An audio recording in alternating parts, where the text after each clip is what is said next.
오늘 예배의 자리에 나오신 여러분들을 사랑하고 축복합니다. 토기장이는 진흙으로 생활에 필요한 여러 가지 그릇을 만드는 그런 직업을 가진 사람입니다. 성경은 하나님은 토기장이가 되시고 우리 사람은 진흙이 된다고 진흙이라고 묘사하고 계십니다. 우리 조상들은 옛날부터 좋은 도자기를 만드는 기술을 가지고 있었습니다. 고려 청자나 조선 백자 같은 그런 도자기들은 오늘날에서도 정말 세계에서 가장 으뜸이 되는 예술품이라고 말할 수 있을 것입니다. 도자기를 만드는 데는 참 재료가 참 중요해요. 경남 하릉에서 많이 나는 이 고령토, 약간 회색빛을 띤 백색으로서 조선 백자라든가 분청사기 이런 고급스러운 도자기를 만들 때 그런 고령토를 사용합니다. 그렇기 때문에 하릉의 고령토는 지금까지도 일본에 수출되고 있다고 합니다. 이처럼 좋은 도자기가 되기 위해서는 정말 우리 토기장의 좋은 기술도 필요하지만 정말 좋은 재료, 좋은 그 흙이 있어야 됩니다. 좋은 흙이라고 하는 것은 어떤 흙일까요? 좋은 흙이라고 하는 것은 성분도 중요하지만 토기장이가 이게 그릇을 빚을 때 손에 척척 붙어서 정말 토기장이가 의도된 대로 반응하는 흙이 좋은 흙이라고 말할 수 있을 것입니다. 오늘 본문에서는 하나님을 토기장이라고 말씀하십니다. 그래서 하나님과 우리 인간과의 관계, 이런 토기장이와 진흙과의 관계다. 참 적절한 표현인 것 같아요. 하나님과 나와의 관계는 어떤 관계냐? 이것은 늘 우리 일상 가운데에서 우리에게 던져주는 질문입니다.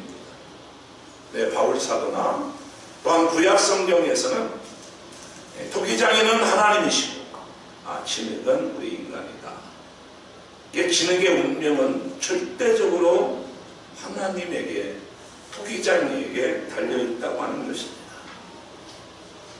그런데 이 말이 우리 인간적인들 입장에서 볼 때에는 어떨까요? 불만이 많습니다. 다시 말해서 우리가 인간적인 입장에서 볼 때는 당신 마음대로 주권을 행하시는 그 하나님은 정말 우리가 정당하신가? 아니면 불의하신가? 하는 질문에 대한 논쟁이 오늘 본문의 말씀입니다. 여러분, 우리 인간은 자기가 잘못된 일을 만나면 그 일이 크든 작든 잘못된 일을 만나면 그것을 남의 탓으로 돌립니다.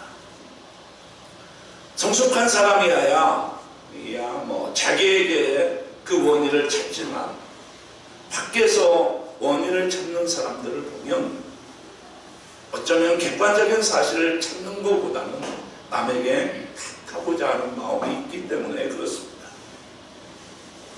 아주 대표적인 사람이 있어요. 그 사람이 누구예요? 아담이에요. 아담. 우리 인간의 조상 아담. 아담은 부족함이 없었던 완벽한 그 에덴이라는 환경에 있었습니다. 그런데 그 아담이 선악과를 따먹었습니다.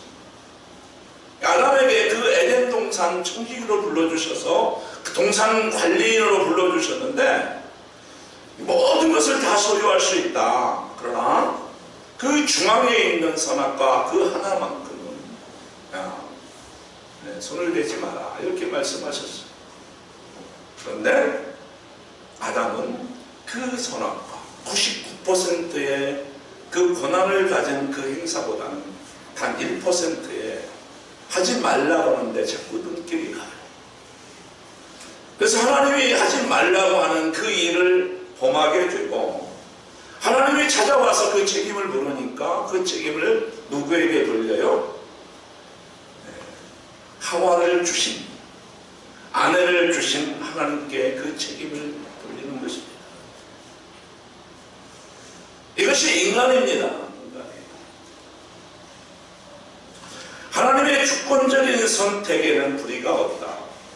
토기장이신 그 하나님이 내가 이 흙을 선택하든 저 흙을 선택하든 또 흙을 선택해서 정말 우리 분청사기와 같은 그 도자기를 만들던 집에서 일반적으로 쓰는 그 보편적인 그런 토기를 만들든 그것은 전적으로 토기장의 손에 달려 있는 것입니다. 그런 하나님이 불의하시냐? 이게 정말 우리 인간들이 가지고 있는 질문이에요. 우리 13절에 보면 하나님께서 이렇게 말씀하십니다. 야곱은 사랑하고 에서는 미워하였다. 에서의 입장에서 보면 참 그건 불만족스러운 거예요. 사람의 관점에서 보면 이해할 수 없는 거예요. 하지만 하나님 입장에서 보면 이게 정의예요. 내가 쓸만해서 내가 하나님의 자녀를 불러주신 것이 정의고 바로왕과 같이 완악한 도구로 쓰시기 위해서 그를 사용하신 것도 그게 정의예요. 내가 한 주부에게 어떤 칼이 들려져 있어요.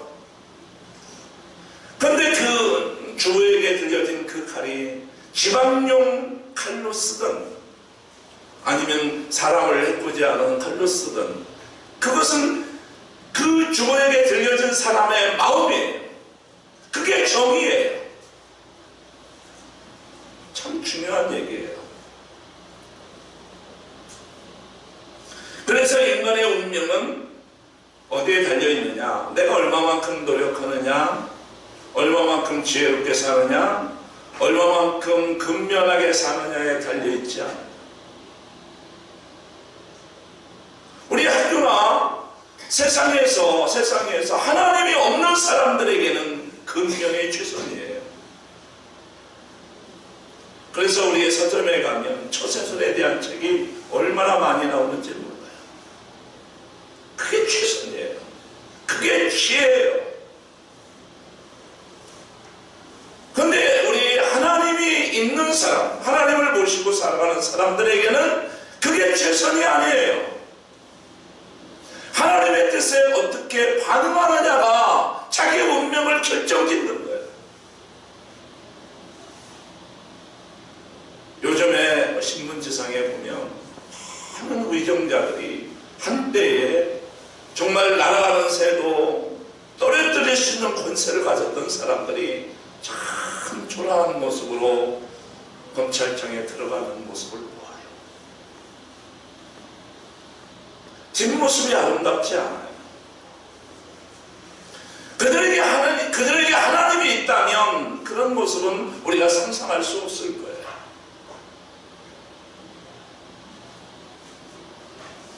그래서 인간의 운명은 나를 향한 하나님의 뜻이 무엇이지? 그리고 나는 왜 그 하나님에 의해서 내가 선택되어지고 매 주일마다 말씀을 통해서 나에게 말씀이 들려지게 하시고 교회로 초청하시는 거지. 종교를 믿는 사람들에게는 그게 의미가 없습니다. 그냥 하나의 의식의 예식에 불과합니다. 그러나 하나님을 토기장애로 나를 진흙으로 바라보는 사람들에게는 이 모든 것이 인격적이에요. 의미가 있어요. 매주 우리를 불러주셔서 하나님의 뜻을 듣게 하셔요. 그리고 거기에 대해서 반응하게 하셔요. 우리 16절을 한번 같이 읽겠습니다. 시작. 그런즉 구원하는 자로 말미암도 아니요 다른 박질하는 자로 말미암도 아니요 오직 긍휼히 여기시는 하나님으로 말미암이니라. 사람이란 하나님이 이러이러하게 만들어주기를 기다리는 진흙과 같은 존재다. 그래서 그래서 본문에 나오는 토기장이와 진흙의 이야기는 어디서 나오느냐? 에레미야에서 참 잘 나타나요. 에레미야서 18장 1절에서 6절을 한번 우리가 화면을 보면서 같이 읽도록 하겠습니다. 시작. 여호와께서 에레미야에게 임한 말씀에 이르시되 그런즉 원하는 자로 말미암도 아니요 다른 박질하는 자로 말미암도 아니요 오직 긍휼히 여기시는 하나님으로 말미암으리라. 내가 토기장의 집으로 내려가서 본즉 그가 농로로 일을 하는데 진흙으로 만든 그릇이 토기장이의 손에서 터지매 그가 그것을 자기의 의견에 좋은 대로 다른 그릇을 만들더라. 그때 여호와의 말씀이 내게 임하니라. 이르시되 여호와의 말씀이니라. 이스라엘 족수가 이 토기장이가 하는 것 같이 내가 능히 너희에게 행하지 못하겠느냐. 이스라엘 족수가 이 진흙이 토기장이의 손에 있음 같이 너희가 내 손에 있느니라. 아멘. 참 이 말씀이 우리가 하나님 앞에서 어떻게 살아가야 할지를 참 잘 설명해 주고 있어요. 오늘 본문은 오늘 읽은 그 에레미야서는 마치 어머니가 말을 잘 듣지 않는 아이를 가지고 씨름하는 것 같아요. 토기장이가 말을 잘 듣지 않는 진흙을 가지고 씨름합니다. 하나님이 이스라엘을 선택하고 부르시는 하나님의 뜻을 따르지 못했어. 그래서 불의롭게 다이르고 훈계하는 엄마에게 반항하는 아이처럼 부드럽게 빚으시는 하나님의 손길에 이스라엘이 말을 잘 듣지 않는 진흙덩어리와 같아요. 이런 이스라엘에 어떤 일이 벌어질까요? 이런 이스라엘에게 토기장이의 손에 진흙이 착착 붙어서 버려야 정말 거기에서 작품이 나오는데, 그래서 예쁜 그릇이든지 유용한 그릇인지 나오는데 토기가 거기에 진흙이 잘 반응하지 않아요. 그러니까 어떻게 해서요? 그 토기장의 손에서 그 진흙이 터져버려요. 그때 토기장이가 어떻게 하죠? 그 터진 진흙을 짓누개 가지고 다시 반죽통에 던져버려요. 어떻게 하죠? 그걸 빚어내요. 토기장이는 다시 물을 붓고 그 반죽통에서 그 진흙을 다시 빚어내요. 반죽을 해요.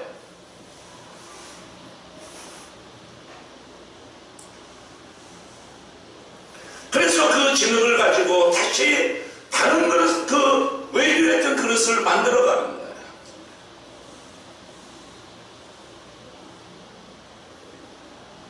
우리가 신구약 성경을 보면 이스라엘 향한 하나님의 행위가 이 한 줄의 메타포처럼 잘 정리되어 있어요.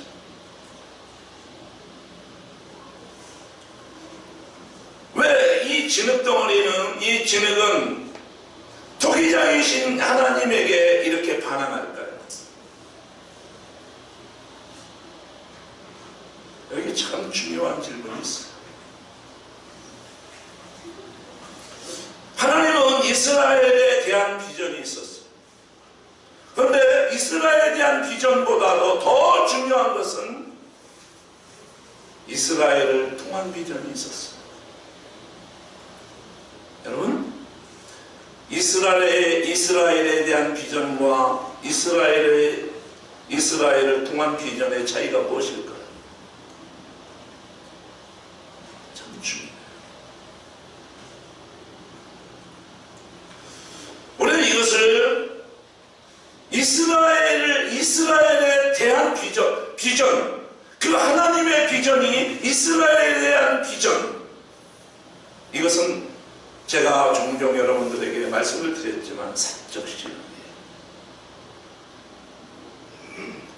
내가 예수님을 믿는 것은 뭐예요? 내게 복을 주시고 내가 하는 일들마다 잘 되게 하시고 나를 통해 나에게 큰 부자가 되게 하시고 나에게 질병이 있으면 질병을 낫게 하시고, 내게 왜곡된 게 있으면 그것을 회복시키시고, 이런 것들은 뭐예요?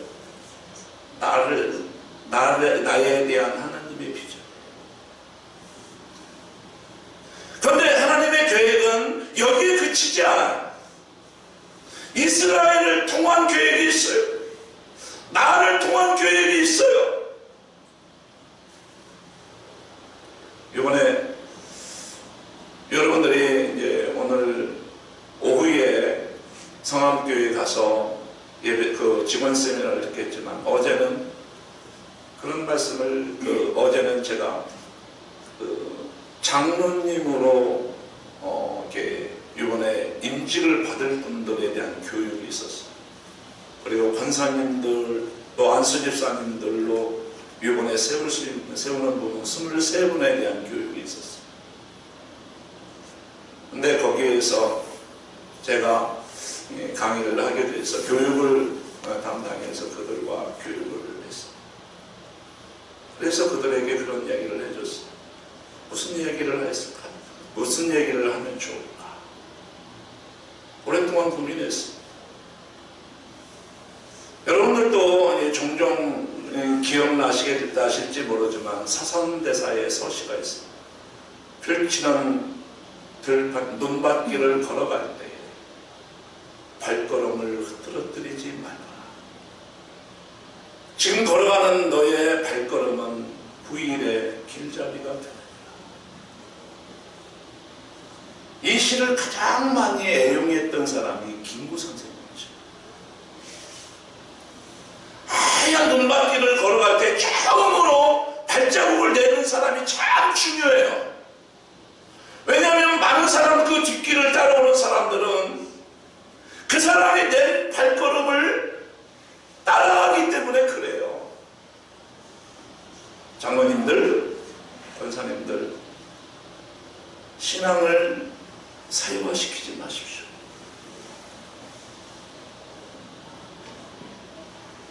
신앙은 개인적인 거야. 그 이상은 대체하면 안 돼. 그렇지 않아요. 먼저 간 사람들은 길을 내는 사람들이에요. 먼저 장로가 되는 사람이고 먼저 안수 집사가 되는 사람들은 길을 내주는 사람들이에요. 이걸 뭐라고 얘기합니까? 공적 신앙이라고 그래요. 샤머니즘이나 불교나 여타의 기독교를 제외한 다른 종교들은 다 개인 신앙이에요. 그러나 기독교는 개인 신앙에 머무르지 않아요. 그 사람을 하나님께서 베드로를 부르시고 바울을 부르신 목적은 뭐예요? 그를 통해서 천국에 들어가게 하시는 것도 하나님이 그들을 향한 계획이시지만 하나님의 계획은 거기에 머물지 않아요. 베드로를 통해서, 바울을 통해서 하나님의 계획이 있으셨어요.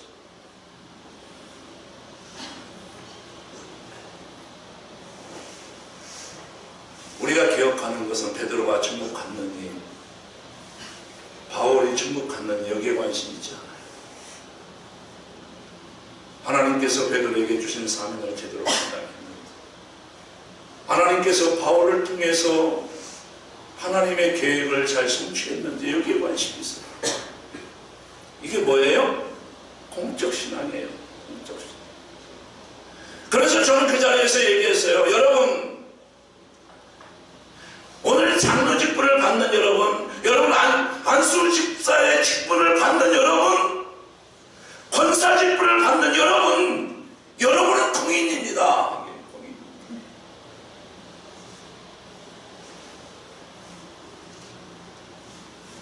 공인은 이 신앙을 갖다가 이렇게 사유화시키지 마십시오.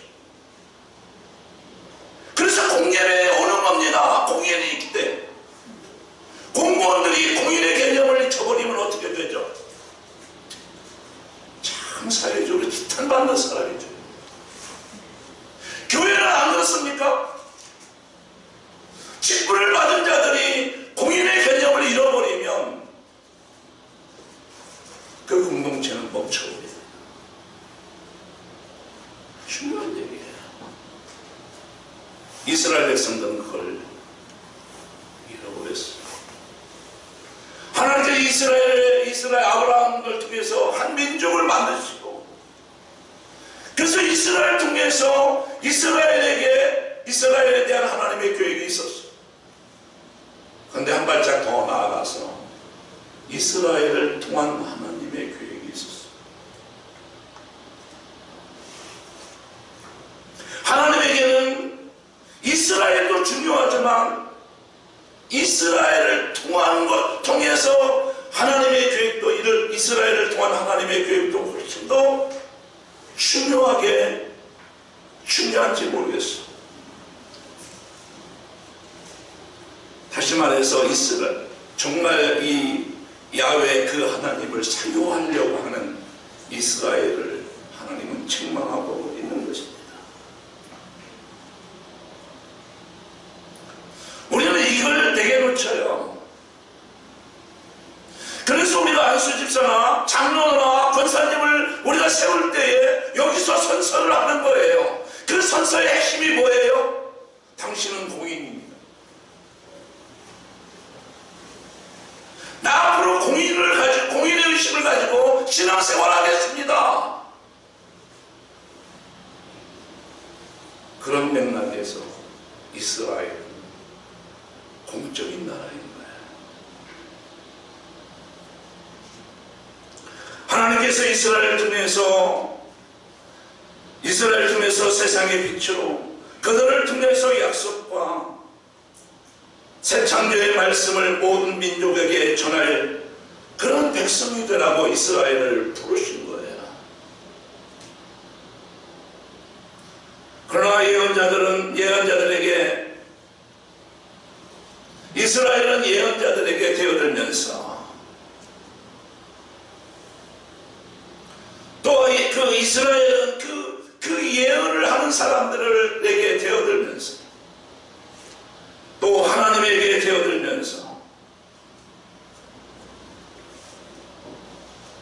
모양을 좀 바꿔달라고 요구하는 진흙덩어리와 같습니다. 그래서 이사야 선지자는 이사야 29장 16절을 우리 한번 보도록 하겠습니다. 띄워주세요. 시작. 너희의 패역함이 심하도다. 도기장이를 어찌 지금같이 여기겠느냐. 지음을 받은 물건이 어찌 자기를 지은 이에게 대하여 이르기를 그가 나를 짓지 아니하였다 하겠으며, 빚음을 받은 물건이 자기를 빚은 이에게 대하여 이르기를 그가 중명이 없다 하겠느냐. 이스라엘은 하나님에 대해서 반항합니다. 신앙을 사유하려고 합니다. 자기들의 사명을 잃어버렸어요. 그래서 하나님께서는 다시 일하기 시작하십니다. 어떻게 일하시죠? 토기장이가 농로에서 그릇을 만들면 그 그릇을 수백 도의 고열에 넣고 굽습니다.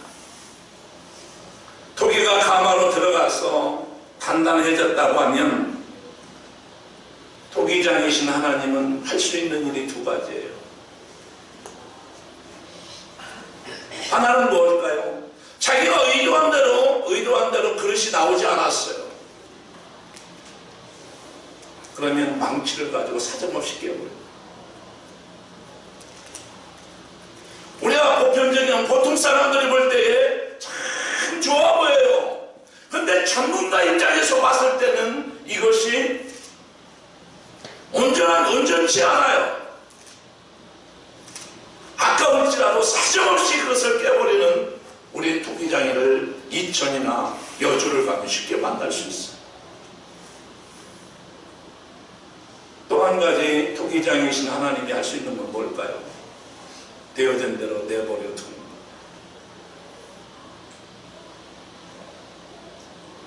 그런데 이스라엘은 다행히도 가마에 들어가기 전의 상태예요. 하나님께서 볼 때에 모양이 마음에 들지 않았어. 그럴 때는 그것을 버리지 아니하고 반죽통에 넣고 다시 빚으시는 거예요. 이스라엘이 다행스러운 것은 이 가만히 들어가지 않은 상태예요. 그래서 하나님께서는 이스라엘에게 다시 오셨어요. 어떻게 오셨어요? 바벨론에 70년 동안 포로가 되게 하셨고, 그리고 70년 동안 거기에서 다시 빚으셨어요. 그래서 나온 산물이 뭐예요? 거기에서 이 성경책이 나와요.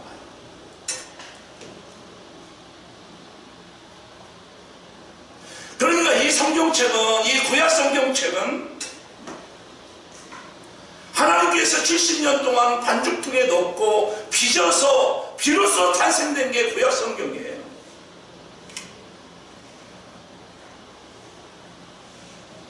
아이들이 학교에 지점토를 가지고 물건을 만들거나 석고를 가지고 석고상을 만들 때 이것이 굳어지기 전까지 얼마든지 새롭게 이렇게도 빚어보고 저렇게도 빚어보고 만들 수 있어요. 그러나 이것이 한번 굳어지면 변형시킬 수가 없어요. 왜 학교에서 지점토를 가지고 이런 교육을 시키는가? 참 좋은 교육이라고 생각이 돼요. 왜냐하면 이 지점토를 가지고 이런 모양 저런 모양으로 만드는 것은 그런 청소년을 교육하는데 아주 중요한 원리인 것 같아요. 어린아이나 청소년은 아직 완성되지 않은 인격을 가진 사람들입니다. 그래서 이스라엘은 아직 굳어지기 전에, 완성되기 전에 지점토와 같습니다. 하나님은 다시 반죽하기 시작하십니다. 진흙을 다시 깨뜨려서 부드럽게 하고, 토기장의 손에 어떻게 하죠? 말랑말랑하고 일하기에 좋을 때까지 그 반죽을 계속하십니다. 이게 뭘까요? 고난입니다.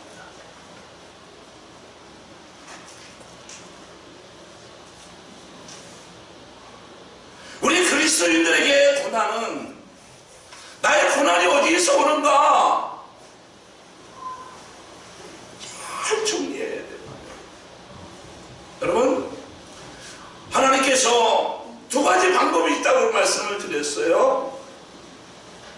정말 빚어져서 의도했던 대로 빚어지지 않으면 반죽통에 던져버릴 수도 있지만, 그래 네가 좋은 대로 해봐, 유기시킬 수도 있어. 그래서 하나님 없이 잘 되는 것이 가장 두려운 일이에요. 하나님이 내 안에 있는데 고난이 오는 게, 인간적으로 봤을 때는 그것이 정말 하나님을 원망할 만한 일이 될지 모르지만, 사실은 그게 큰 축복이에요. 저는 목회하면서 많은 성도들을 봐요. 근데 고난 잘 감당한 사람 치고 잘 못 되는 사람을 못 봤어요. 고난을 잘 감당한 사람 치고 축복을 받지 못하는 사람을 보지 못했어요. 고난이 너에게 유익이라.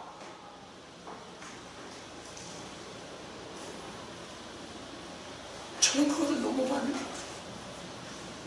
그런데 고난을 피해서 이런 모양 저런 모양으로 고난 피해 다니는 사람들에게 잘된 것을 한 번도 본 적이 없어요. 비가 오면 비를 맞아야 돼요. 그래서 내 안에 하나님이 있는 게 중요해요. 그래서 하나님은 토기장이시고 우리는 뭐예요? 진흙인 거예요. 진흙의 운명은 전적으로 하나님에게 달려져 있는 거예요. 여러분, 내가 직면한 고난이 크다고 때로는 좌절할 때가 있어. 너무너무 크다고 너무 내가 좌절스러울 때가 있을 거야.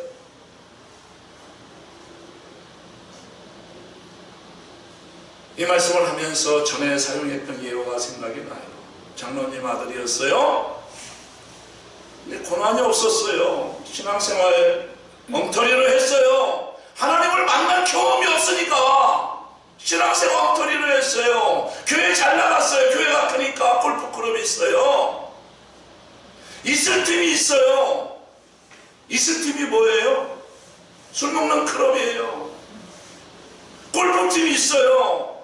그래서 그들이 모여서 주일날도 골프 치러 가고, 근데 그 사람이 암이 걸렸어요. 의사가 그를 고칠 수 없는 지경이 되었어요. 그 장로님의 아들이 고백하는 거예요. 하나님 감사합니다.